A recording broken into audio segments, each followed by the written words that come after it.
আল্লাহ পাক রব্বুল আলামিন বলেছেন আলিফ লাম মিম যালিকাল কিতাবু লা রাইবা ফীহি হুদাল লিল মুত্তাকিন। এটা এমন একটি কিতাব যার মধ্যে কোনো সন্দেহ নাই।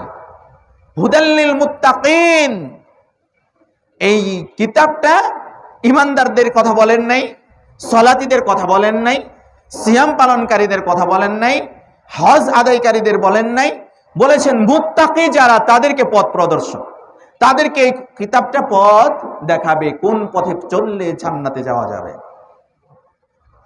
তবে এর পরবর্তী অংশে আবার মুত্তাকিদের পরিচয় তুলে ধরেছেন। মুত্তাকি কারা হতে পারে, মুত্তাকি কারা, সেই পরিচয়গুলো আল্লাহ পাক রব্বুল আলামিন বলেছেন হুদাল লিল মুত্তাকিন আল্লাযীনা ইউমিনুনা বিল গায়বি ওয়া ইউকিমুনাস সালাতা ওয়া মিম্মা রাযাকনাহুম ইউনফিকুন।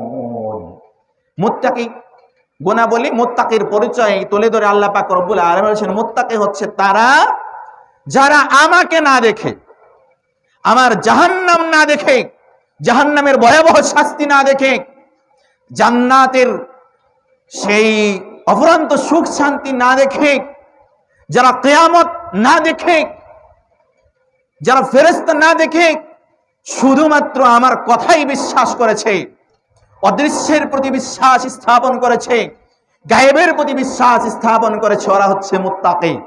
এরা হচ্ছে মুত্তাকির প্রথম পরিচয়। তো মুত্তাকি যদি এটা যদি প্রথম পরিচয় হয়ে থাকে, তাহলে ইনশাআল্লাহ আমরা যে মুত্তাকি এটা আশা করতে পারি। কারণ আমরা জাহান্নাম দেখি নাই, জান্নাত দেখি নাই, আল্লাহ পাক রব্বুল আলামিনকে দেখি নাই, আমরা ফেরেশতা দেখি নাই, কিয়ামতের প্রতি না জেনে, না শুধুমাত্র কোরআনের বাণী শুনেই আমরা বিশ্বাস করেছি।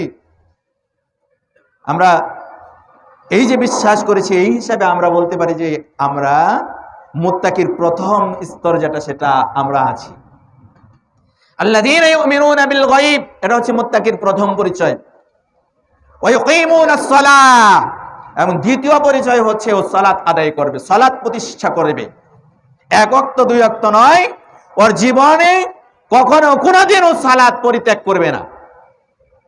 যখন সালাতের আজান দিবে, শত হাজারো কাজ কর্ম ফেলে রেখে ও শুধুমাত্র সালাতের জন্য প্রস্তুতি নেবে। ওর যত কাজ থাকুক, যত বালা মুসিবত থাকুক না কেন, যত অসুস্থতা থাকুক না কেন, যত ওজার আপত্তি থাকুক না কেন, ও সালাত আদায় করবেই করবে, কখনো কোনো অবস্থাতেই সালাত পরিত্যাগ করবে না। এটাও হচ্ছে মুত্তাকির গুণাবলী। ইউমিনুনা বিল গায়ব ওয়া ইউকিমুনাস সালাহ ওয়া মিম্মা রাযাকনাহুম ইউনফিকুন। আল্লাহ পাক রব্বুল আলামিন বলেছেন তৃতীয় যে গুণাবলীটা, সেটা হচ্ছে আমি যে তাদেরকে যে রিজিক দিয়েছি, টাকা পয়সা ধন দৌলত দিয়েছি, অর্থ দিয়েছি, গাড়ি বাড়ি দিয়েছি, এগুলো পুঙ্খানুপুঙ্খানুভাবে যথাযথভাবে ব্যয় করে।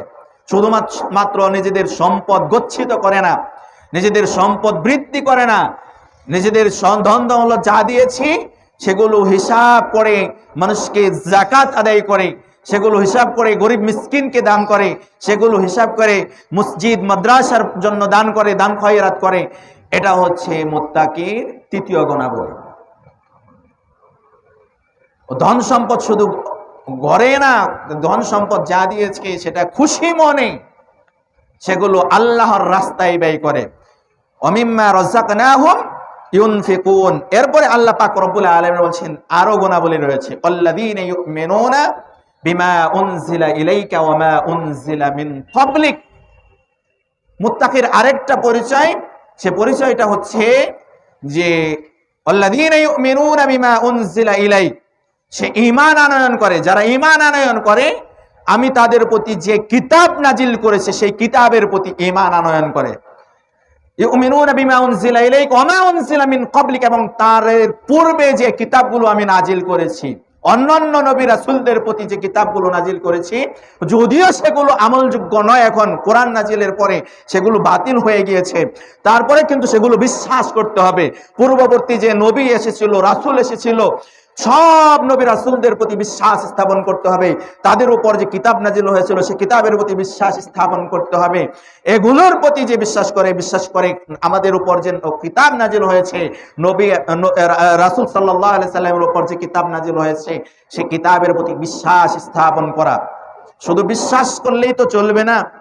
আমি বিশ্বাস করলাম কিন্তু কিতাবের ভিতরে কি রয়েছে সেগুলো পড়লাম না, জানলাম না, বুঝলাম না, আমল করলাম না, এর নাম বিশ্বাস নয়। এর নাম বিশ্বাস নয়। যে কিতাবটা রব্বুল আলামিন আমাদের উপর নাজিল করেছেন, আমাদের জন্য পাঠিয়েছেন, সে কিতাবের প্রতি বিশ্বাস করা, সে কিতাব তেলাওয়াত করা, সে কিতাব বুঝা অনুযায়ী আমল করার নাম হচ্ছে বিশ্বাস। এই কিতাবের প্রতি যে বিশ্বাস করবে এরা হচ্ছে মুত্তাকির একটা পরিচয়। ওয়াবিল আখিরাতি হুম ইউকিনুন, আর আখিরাতের উপর বিশ্বাস রাখে। আখিরাত, কিয়ামত একদিন সংগঠিত হবে, এটা আমরা প্রত্যেকেই বিশ্বাস করি। বিশ্বাস করে না শুধু কাফের মুশরিকরা। যখন কিয়ামত নিয়ে ইনশাআল্লাহ যদি কখনো আলোচনা হয় তখন এই ব্যাপারে আলোচনা করব। তো কিয়ামত যে সংগঠিত হবে, কিয়ামত যে হবে, এটা আমার আপনার বিশ্বাস করতেই হবে। তো যারা এটার প্রতি বিশ্বাস করে, কিয়ামতের প্রতি বিশ্বাস করে, আল্লাহ পাক রব্বুল আলামিন এদেরকে মুত্তাকির গুণাবলীর মধ্যে রেখেছেন। এটা হচ্ছে মুত্তাকি গুণাবলী।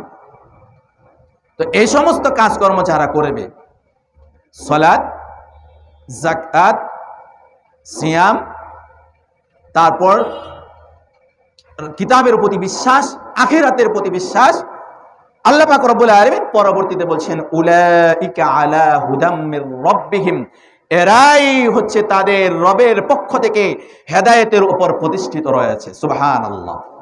যারা এগুলো পালন করবে, আমল করবে, বিশ্বাস করবে, এদের কথা বলেছেন আল্লাহ পাক রব্বুল আলামিন। কি বলেছেন? এরা তাদের রবের পক্ষ থেকে হেদায়েতের উপর প্রতিষ্ঠিত রয়েছে। যারা এগুলো করেন, আমল করেন, তারা হেদায়েতের উপর প্রতিষ্ঠিত রয়েছে। ওয়া উলাইকা হুমুল মুফলিহুন, এবং এরাই হচ্ছে সফল কাম। তো যারা এগুলো পালন করবে না তারা সফল কাম হতে পারবে না। সম্মানিত উপস্থিতি, মুসল্লিয়ান ইকরাম, মুত্তাকি নবী সাল্লাল্লাহু আলাইহি ওয়াসাল্লাম বলেছেন, বিদায় হজ্জের ভাষণের মধ্যে বলেছেন, শেষ ভাষণ নবী সাল্লাল্লাহু আলাইহি সাল্লাম সাহাবাদেরকে উদ্দেশ্য করে বলেছেন, ও সাহাবায়ে কেরামরা শোনো, তোমাদেরকে আমি বলে যাচ্ছি, তোমরা আল্লাহ পাক রব্বুল আলামিনকে ভয় করবে। সর্বপ্রথম যেটা বলছেন সেটা আল্লাহ পাক রব্বুল আলামিনকে ভয় করবে, অর্থাৎ তাকওয়া অবলম্বন করবে, সালাত আদায় করবে, সিয়াম পালন করবে, যাকাত আদায় করবে, হজ পালন করবে, এবং তোমরা তোমাদের নেতার আনুগত্য করবে। যদি এগুলো করতে পারো তাহলে তোমরা জান্নাতে প্রবেশ করতে পারবে। সুবহানাল্লাহ। তাহলে আল্লাহ পাক রব্বুল আলামিন বলেছেন, নবী সাল্লাল্লাহু আলাইহি ওয়াসাল্লাম শেষ ভাষণের মধ্যে এই কথাটাই বলেছেন, আল্লাহকে ভয় করো। কোন সাহাবাকে যদি তিনি সেনাপতি বানিয়ে কোন যুদ্ধে যদি পাঠাতেন, তাদের কাছে সর্বপ্রথম নসিহত যেটা ছিল, শোনো সেনাপতি, তুমি যাই করো না কেন তোমার অন্তরে আল্লাহর ভয় রাখবা। যদি তোমার অন্তরে আল্লাহর ভয় যদি থেকে থাকে, তোমার অন্তরে যদি ঈমান থেকে থাকে, যদি আল্লাহর ভয় যদি থেকে থাকে, তাহলে তুমি সফল কাম হতে পারবে। তোমার অন্তরে যদি তাকওয়া থাকে, আল্লাহর ভয় যদি থাকে, তাহলে সফল কাম হতে পারবে। যদি আল্লাহর ভয় না থাকে, আল্লাহর ভয় না নিয়ে যদি আমরা ইবাদত বন্দেগী যতই করি না কেন, আমাদের সেই ইবাদত বন্দেগী কাজে আসবে না। সম্মানিত উপস্থিতি, মুসল্লিয়ান ইকরাম, তো মুত্তাকি, এটা হচ্ছে মুত্তাকি